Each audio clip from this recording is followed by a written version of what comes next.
दशमहाविद्या यथा चामुण्डा तन्त्रे काली तारा महाविद्या षोडशी भुवनेश्वरी भैरवी चिन्नमस्ता च विद्या धूमावती तथा बगला सिद्धविद्या च मातंगी कमलात्मिका। সমস্ত মানুষ সাহিত্যের প্রতি আকৃষ্ট হোক, সমস্ত মানুষের মধ্যে সাহিত্য জাগরিত হোক, শুদ্ধ সাহিত্য সমাজে প্রবেশ করুক এবং সেই সাহিত্যের উপরে আগামী প্রজন্ম ভাবুক, দেশকে নিয়ে ভাবুক, মানুষকে নিয়ে ভাবুক, জীবনকে নিয়ে ভাবুক। তো আমি আরেকটা কথা বলতে চাই, জীবনের সাথে সাহিত্য কিন্তু একদম পারস্পরিকভাবে জড়িয়ে রয়েছে, কেউ কাউকে ছাড়া থাকতে পারে। জীবনটা এমনই, সেই জীবনের মধ্যে প্রতিনিয়ত সাহিত্য তৈরি হচ্ছে।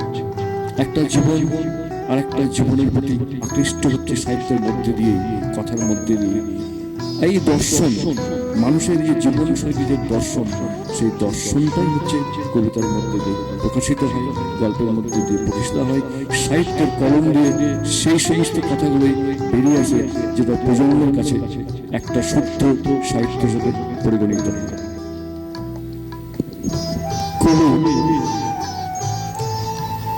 দেশের নজরের কাছে আমরা এবার তার স্বরচিত কবিতার কিছু অংশ শুনব। এর সাথে সাথে আমরা দীনেশবাবুর কাছে তার প্রকাশিত কাব্যগ্রন্থগুলোর নামগুলো এক এক করে শুনব এবং আপনারাও শুনবেন। কারণ কবি দীনেশচন্দ্র হাজারের প্রতিটা লেখার মাঝখানে পেয়েছি আমরা জীবনের স্পন্দন, সমাজের অনুভূতি, এক অপূর্ব নিদর্শন। ধন্যবাদ। আমার সঙ্গে কবি দীনেশচন্দ্র হাজারের কাছে কবিতা।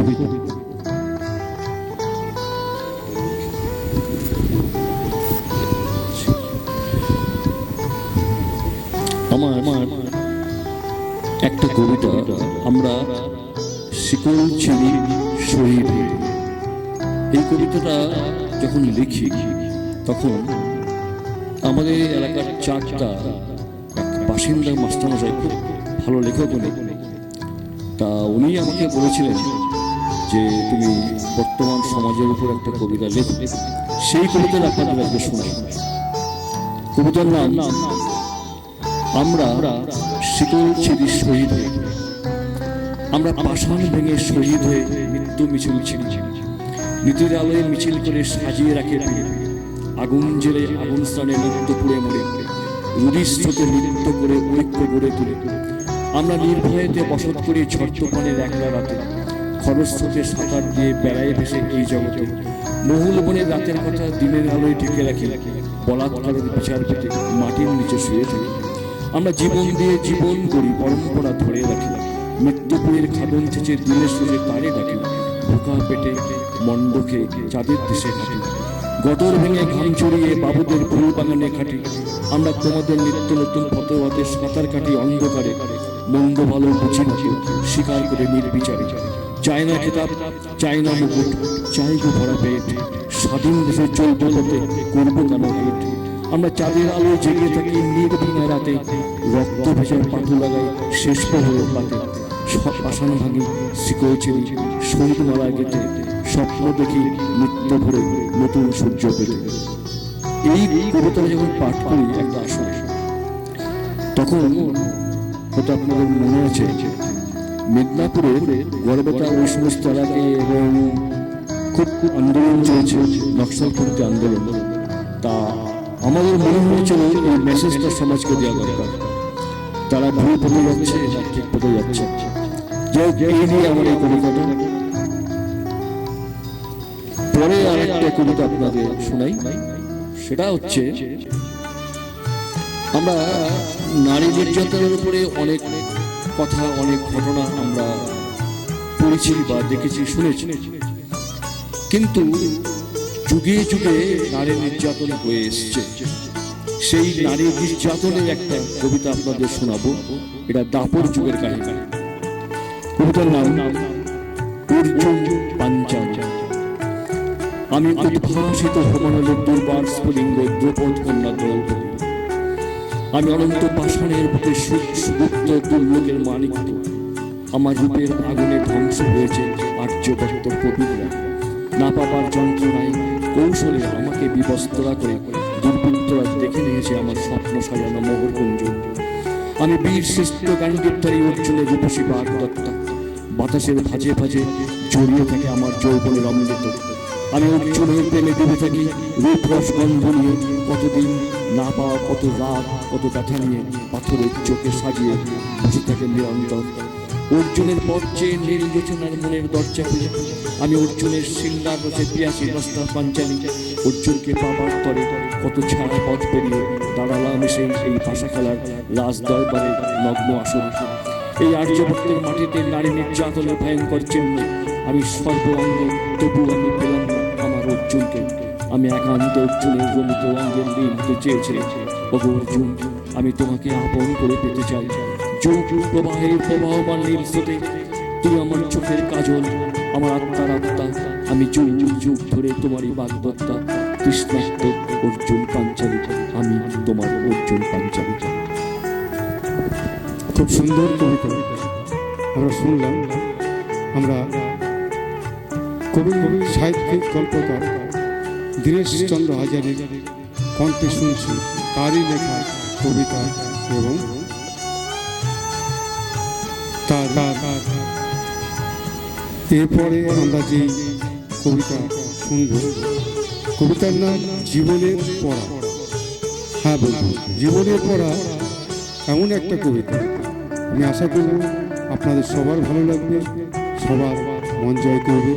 কবি, গল্পকার, গীতিকার, ছড়াকার দীনেশচন্দ্র হাজারীর কবিতা।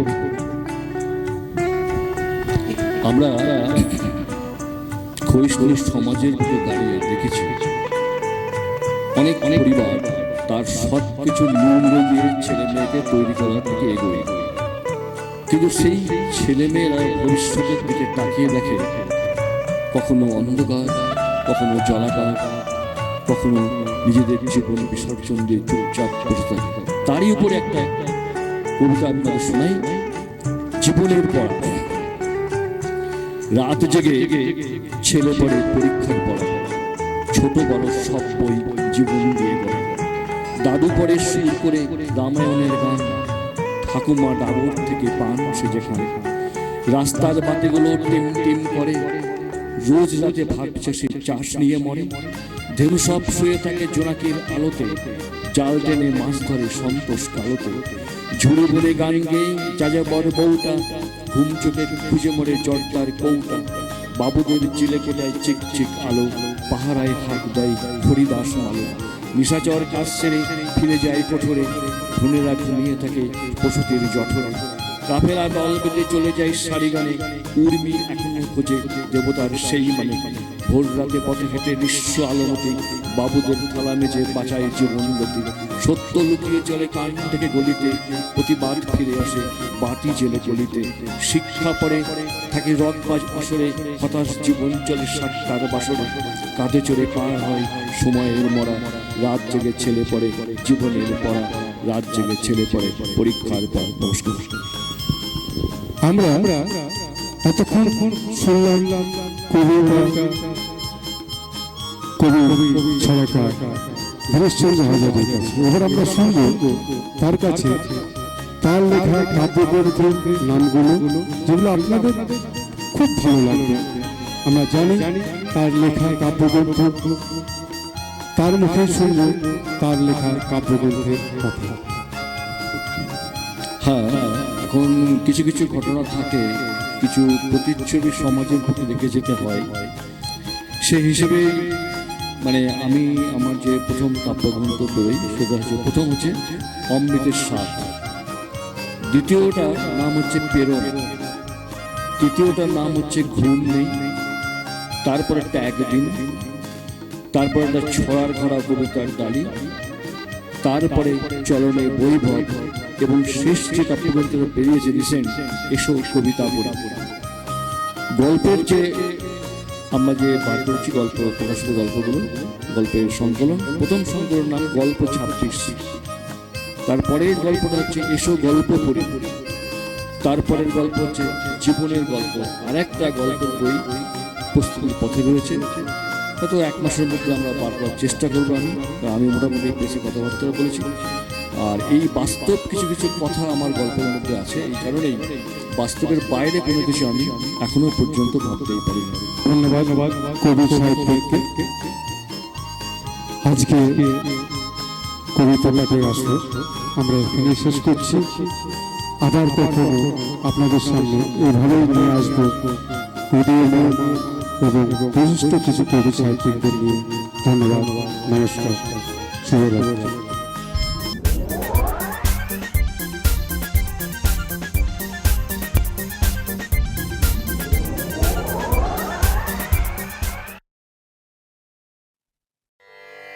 दशमहाविद्या यथा चामुण्डा तन्त्रे काली तारा महाविद्या षोडशी भुवनेश्वरी भैरवी चिन्नमस्ता च विद्या धूमावती तथा बगला सिद्धविद्या च मातंगी कमलात्मिका।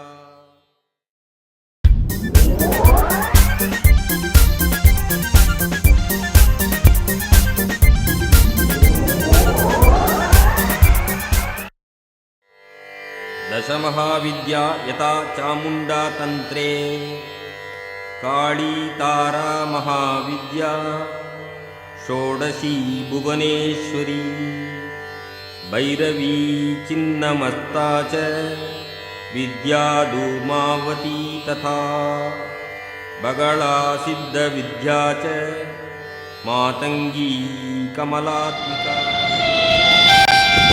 नमस्कार। आज 7 রঙের হরেক রকম গান কবিতা নিয়ে আমি পাঠ্যসারথী হাজির আপনাদের দরবারে। সুর, তাল, লয়, ছন্দে আজ আমাদের স্টুডিওতে উপস্থিত হয়েছেন বিশিষ্ট শিল্পী সর্বাণী দত্ত। সর্বাণী দত্তের পরিচয়, বর্তমানে তিনি কৃষ্ণনগর নদিয়াতে বসবাস করেন। তিনি একজন বিশিষ্ট সঙ্গীত শিল্পী এবং লেখিকা, দীর্ঘদিন ধরে যুক্ত রয়েছেন। এমনকি উনি কাব্য সুধাকর উপাধিটাও পেয়েছেন। প্রায় 40 বছর শিল্পী গানের জগতে রয়েছেন এবং 10 বছরের কাছাকাছিও হয়ে গেছে উনি লেখালেখির সঙ্গে যুক্ত আছেন। নমস্কার।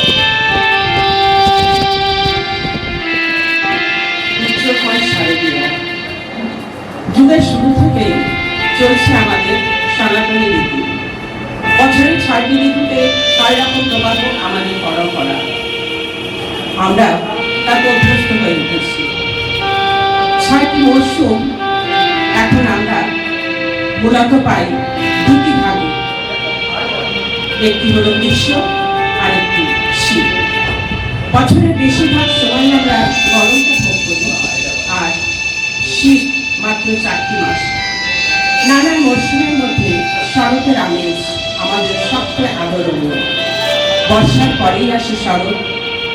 কোনো কোনো সময় বর্ষার প্রায় থাকেই না, বলে হয় অনাবৃষ্টি, তাতে ফসলের ক্ষতি হয়, আবার অতিবৃষ্টিতে বন্যা হয়ে যায়, ফলে সকলে প্রায় গৃহহীন হয়ে পড়ে। গ্রামের মানুষ যেমন গৃহহীন হয়,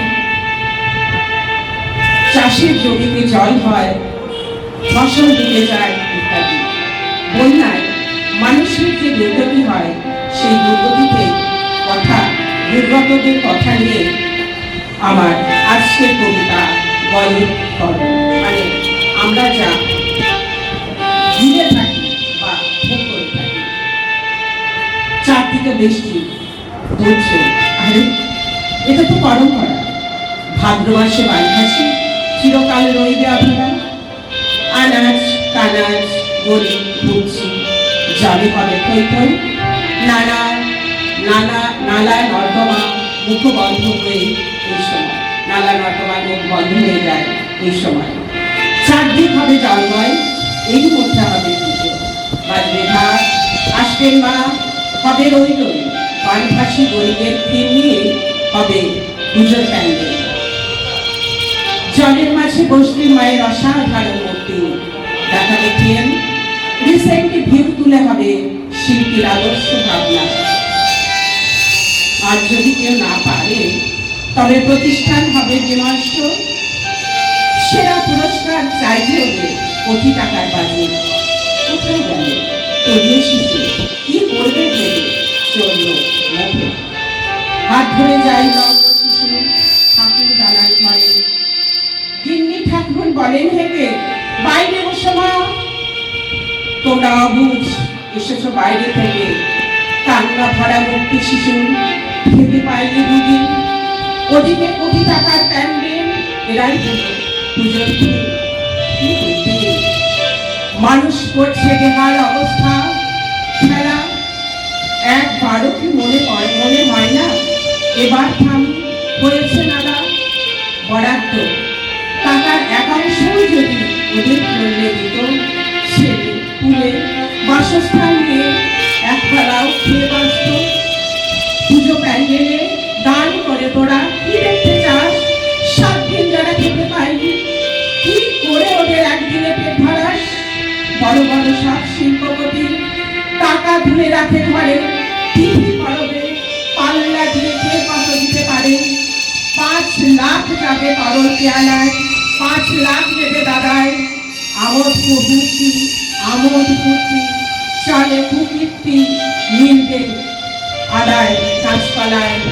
দিনের বেলায় ঘোমটা করে রাতে নিশাচর। বড় ভাই গরিবের ধন লুট করে সাধু সজ্জন সাজে দেয়। এরাই মানুষ, এরাই দেবতা, এরাই সমাজ শ্রেষ্ঠ। কোন জাতি পাপ ভুলিয়ে হলো সিংহাসনে উপবিষ্ট। দাদাগিরিটা চলছে ভালো, খুশির আমোদধারী। আর কতকাল রইবে মাতা ছলনার বার্তারি।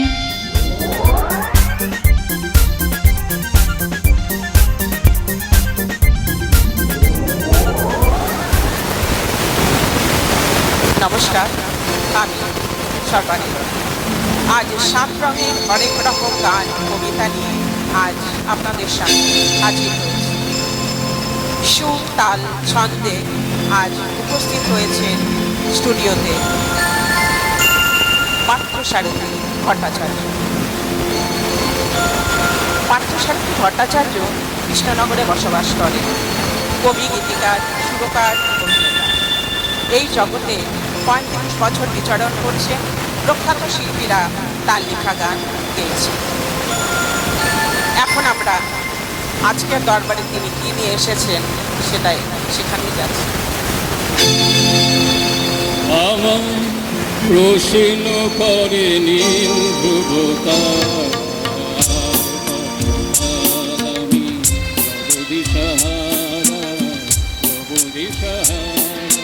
জবাব কিছুই তার দিতে পারি নাই। শুধু পথ খুঁজে কেটে গেল এ জীবন সারা, এ জীবন সারা। আমার প্রশ্ন করে নীলতা,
না গো পথ মোরে খোঁজে, মন যে বোঝে না বুঝে, না বুঝে তা বোঝে।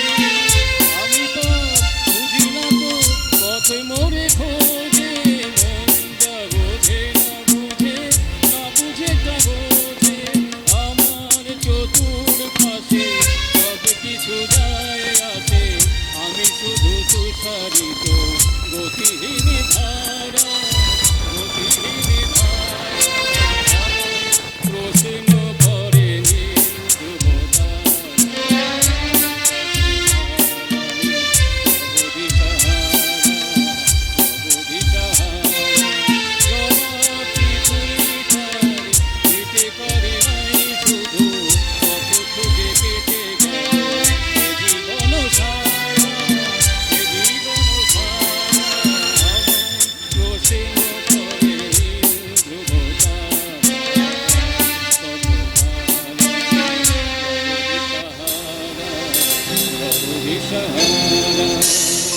दशमहाविद्या यथा चामुण्डा तन्त्रे, काली तारा महाविद्या, षोडशी भुवनेश्वरी, भैरवी चिन्नमस्ता च विद्या धूमावती तथा, बगला सिद्धविद्या च मातङ्गी।